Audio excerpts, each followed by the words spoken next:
Because we're giving a romantic story on our pieces. I call it romantic because I think it's almost a poetic expression in our glass. Instead of words, it's a feeling, but we're telling the story around the piece with our design.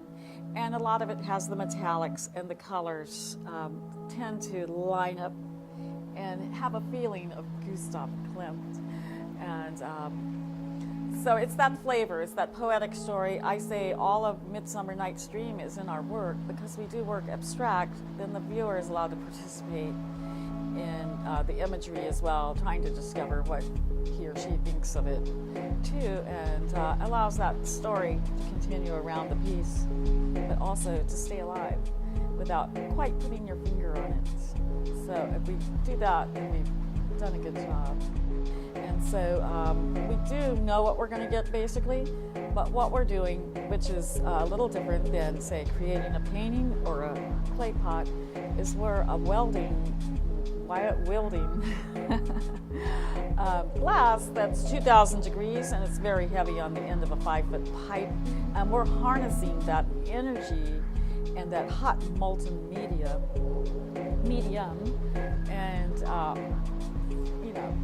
making it respond to our will with our bare hands, wet newspaper, on the 2,000 degree surface.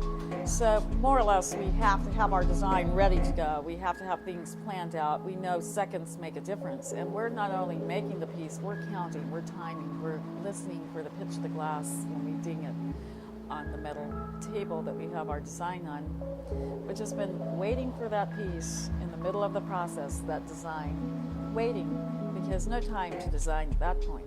It's got to be ready to go. So once we take our last gather of crystal over our bubble, we're going to roll it into that design and let that spontaneity occur within boundaries of our design.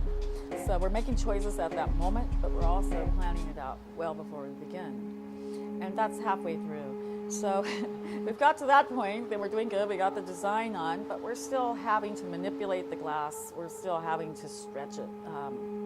Gravity is everything. Fine little things that you do to the glass make a huge difference, and if you do make a mistake, then you spend a lot of time correcting, and hopefully the piece will come out. But mainly it's a lot of careful action, as well as spontaneous choices within a set boundary. Also, I love the privilege of actually having the opportunity to dip my blowpipe into incredibly hot glass and make the magic happen.